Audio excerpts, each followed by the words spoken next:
Horoscope for August 2023. Thanks for joining me. It's a pleasure to be with you today.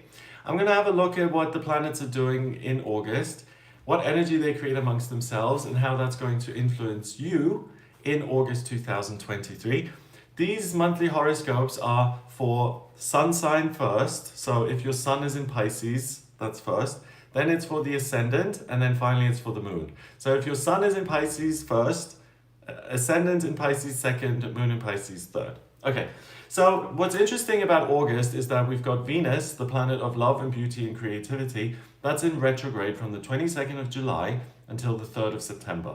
And the thing to avoid when Venus is in retrograde is to get into a new romantic relationship or to start a new business or to really cement a new venture and to manifest it and to create it while Venus is in retrograde.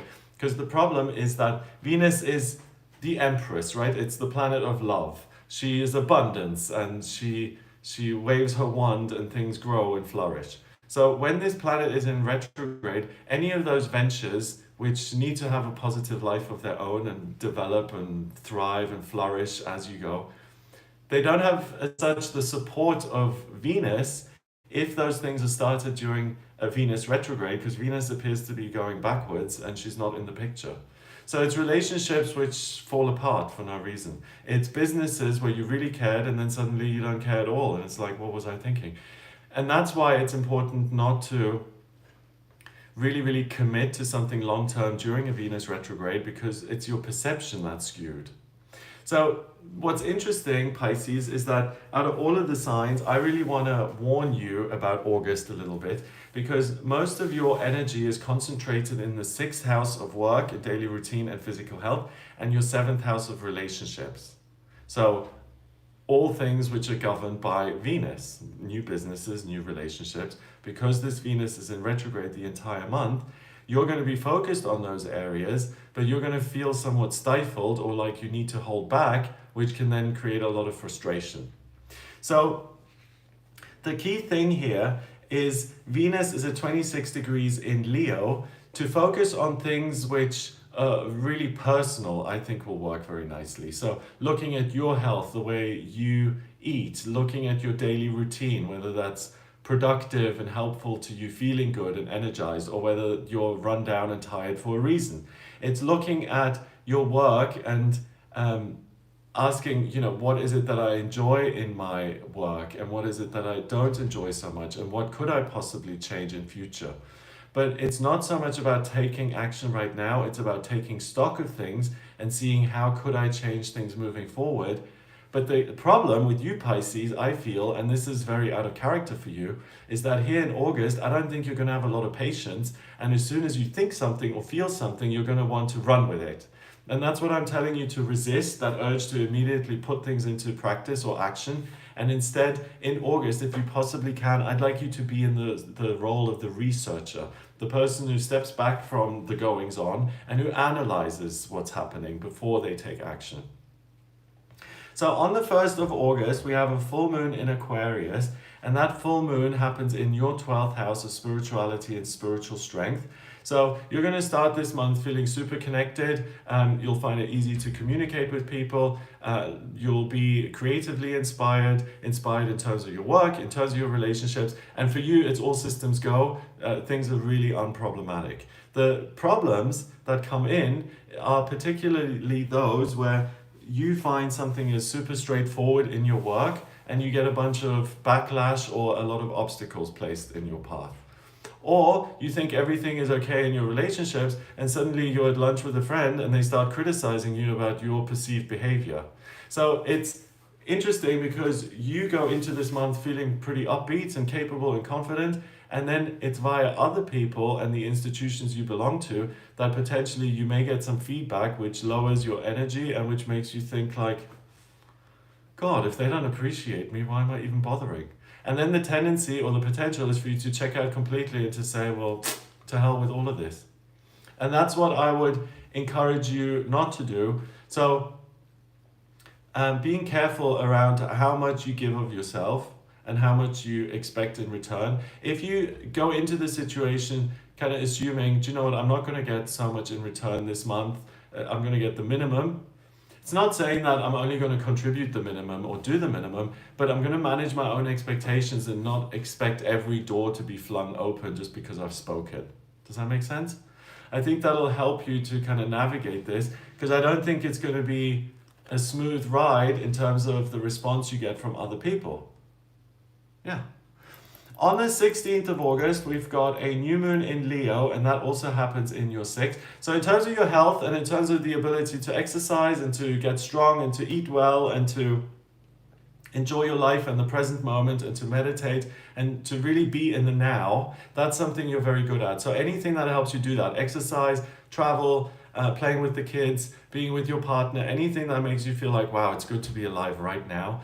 You really have a gift for that in August, that you're able to enjoy your life and all the good things in it and really be so present that you can create these fabulous, wonderful memories in August. And it's really about you being very wise and particular about who you give your energy to.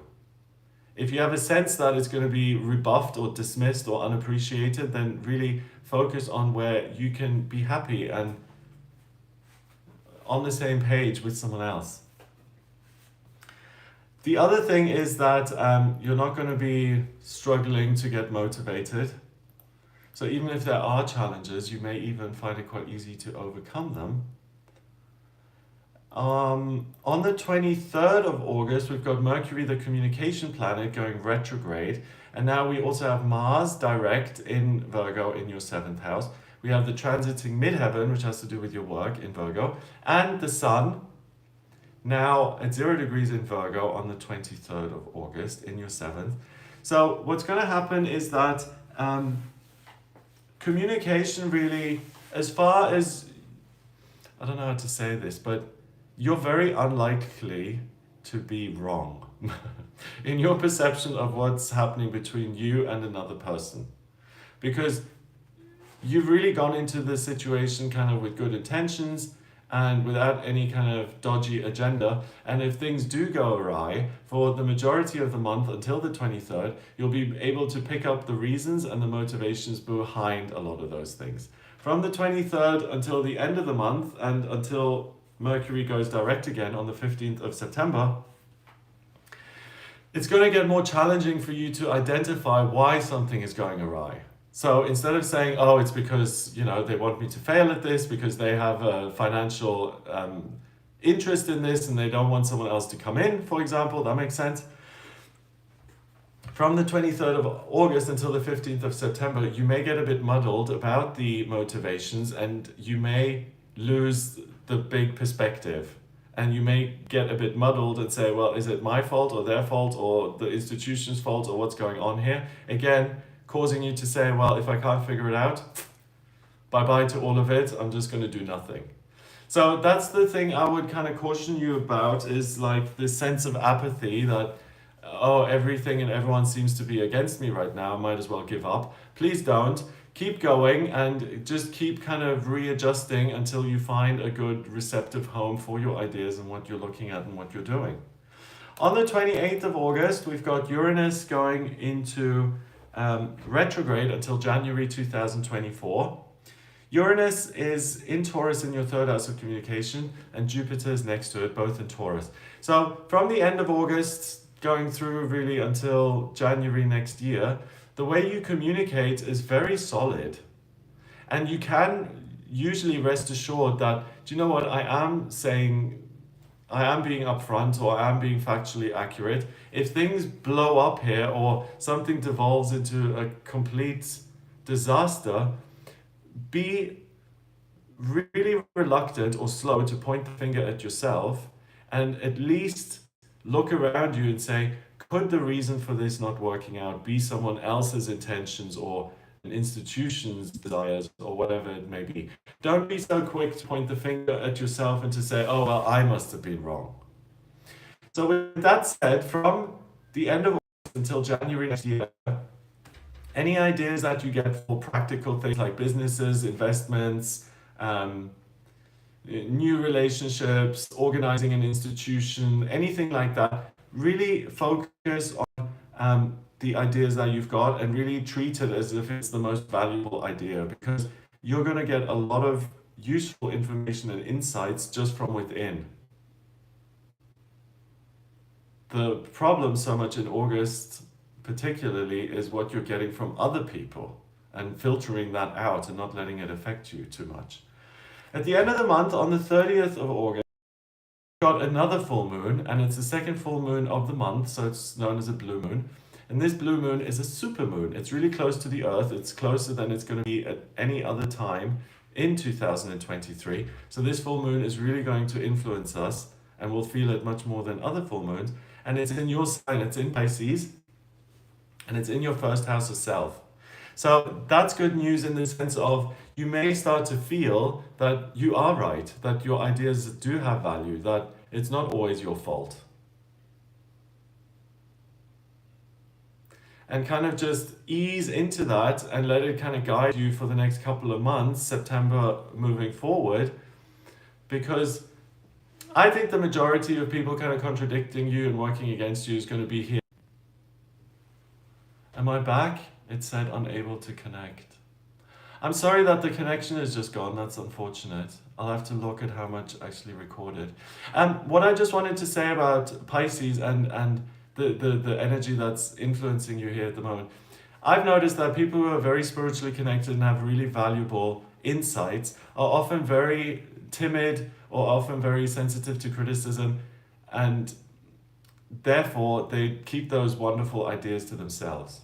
And I think that's a shame, because in my experience, the people who are loudest and who never worry about being criticized often share things which aren't as useful. And you as a Pisces rules the last house of the chart wheel, right? And the last house has to do with getting ready for the next life and reviewing what you've done. So you aren't the people who are constantly like in someone's face screaming at them. You're people who kind of are thoughtful and who consider what's really happening. So this may just be me, but it's your voice that people like me want to hear. I don't want to hear the football coach screaming in my ear about what I should be eating. I'm not interested. I want to hear what someone thinks who's been around and who's had relationships and who's experienced failures and who thinks on a bigger level. What do you guys think I should do? You know what I mean? So please, if that comes up in August, it's like, oh, they don't want to hear it anyway. My ideas are rubbish anyway. Let me just zip it. Don't. Okay, so that's what I get for you in August. I hope it gives you an idea of what you'll be working with. If you'd like a personal reading with me, please get in touch via my website. It's gregoryscott.com. On the front page, click on book your reading to audio reading with me. And if you like this video, then give it a thumbs up. Please hit subscribe and share the video online. Have a fabulous month in August, and I'll speak to you soon. All the best.